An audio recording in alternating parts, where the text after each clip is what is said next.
This is 17 October 2020, and this is Adopt a Cop 100 Days of Prayer for the Blue. I'm JP McMichael with Catalyst of Change Associates. Today I'm going to reference Colossians 3, verse 23, and it says this: "Whatever you do, work heartily, as for the Lord and not for men." I've spoke several times about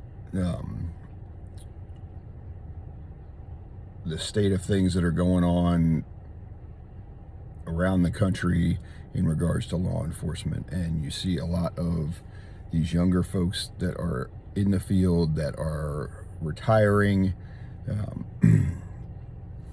There's a lot of concern, a lot of worry, and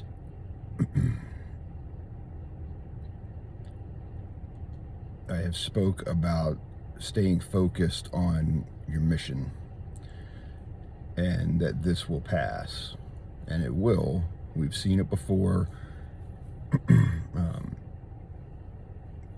and this will pass, but we have to stay focused, and we have to remember why we got into this work.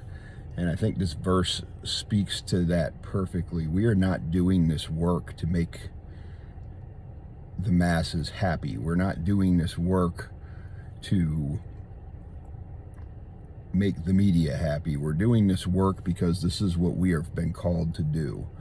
You don't pick law enforcement or being a first responder as a job. It picks you to do that, and we have to remember that when stuff gets tough, we have to remember why we're doing what we're doing, and stay focused on our mission, our purpose in life, and the fact that we have chosen this field to be part of because we were called to it, because we want to help our communities, because we want to give back. None of us chose this field because of the money we make. None of us chose this field because we thought we would get fortune and fame out of it, and that we thought we would be on the news every night being heralded as heroes. I have yet to see an officer that has been called a hero that doesn't turn around and say, "I was doing my job."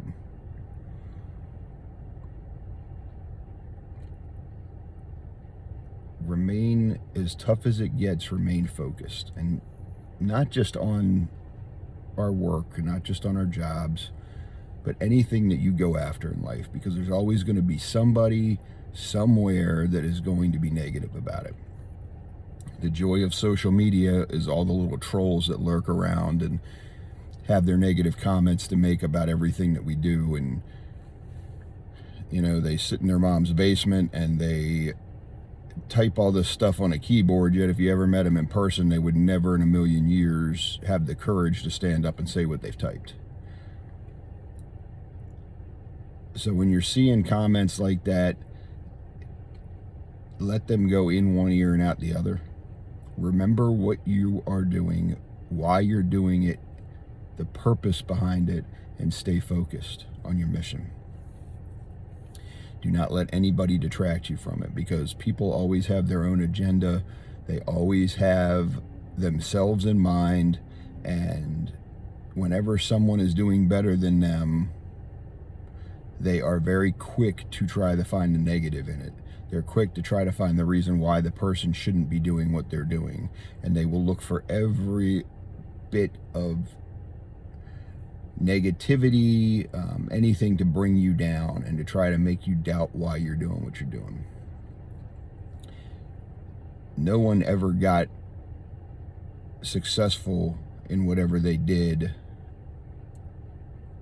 by having a fan club and by having everybody cheer and shout for them and tell them how wonderful they are. You get through it, you get to where you need to be through hard work, dedication, blood, sweat, and tears. It's that simple. And I'll use fighting as an example. You cannot hop off the couch one day and go make the walk and step in a cage and expect to win a fight. It's not going to happen. You've got to train and train and train and train. And you have to stay focused, because there's always going to be somebody better than you. There's always going to be somebody that tells you you can't do it.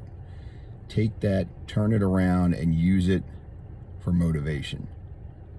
All the people that have told you you can't get to where you want to go, that you can't do what you want to do, use that as motivation and prove them wrong. If you're out working today, take care of one another, be safe, watch your back, and watch your brothers and sisters' backs. Make sure you get home to your families, your friends, your loved ones, and tell them how important they are to you each and every day, especially the little ones, because tomorrow is not promised. For my brothers and sisters at home and abroad that are protecting this great nation of ours and providing us with the freedoms that we so enjoy in this country, thank you for what you do, and God bless your families for the sacrifice they make. Have a good day, and I will talk to you tomorrow.